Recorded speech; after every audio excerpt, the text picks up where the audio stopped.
Anything else I can get while I'm in town? Any other crucial requirements that need satisfying? Would you like a tiny tape recorder? Or how about a handmade set of writing slippers? Just the paper will be fine. Are you sure? Because if you want, I'll bring back the whole store for you. Annie, what's the matter? What's the matter? 1990's Misery. Here's a lovely VHS copy here.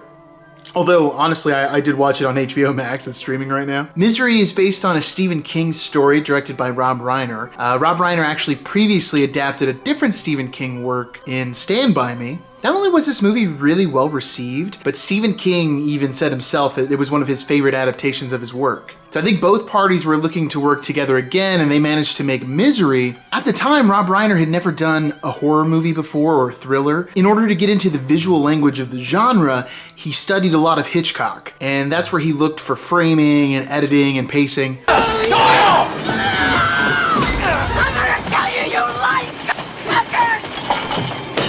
It's actually a really cool result because when you watch Misery, it sort of feels like an older movie. It has the look and the aesthetic of maybe like a 60s thriller, but set in a more contemporary time. Although I guess now the 90s aren't very contemporary anymore. If you're unfamiliar with the story, James Caan plays a famous writer who I think in a lot of ways is supposed to just mirror Stephen King. He's very successful. He's had a huge hit book series. He's a world famous writer now, and he's off in this secluded cabin to work on his new novel. When he's heading back to the city, he gets into a very serious car accident. He's rescued by Kathy Bates, who's not only his #1 fan, but is also, like, insane. Kathy Bates is incredible in this movie. She plays it so unhinged. You never know where she's gonna go next with the character. She actually won an Oscar for this film in 1990. And for some of you younger people who maybe only know her from American Horror Story, this is the movie that's the reason why she's in American Horror Story. This is the movie that made her a horror icon with the character Annie Wilkes. I have to say, this one is really, really good and ranks high among the Stephen King adaptations. The tension and intensity is still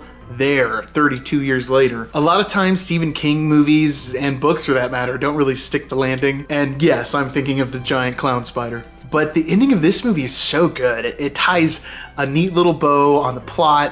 It's right at the absolute climax of tension. They also really resolve this theme, the curse of the successful artist, I guess, where you get into it because of your passion for the art, but then your success kind of becomes your own worst enemy. In a weird way, this movie actually makes a really nice pairing with the movie that we did yesterday, The Audition. And not just in the graphic scenes that strangely are pretty similar, but also in the study of the duality of relationships. I really loved Misery. I highly recommend this one. What's everybody's favorite Stephen King film adaptation?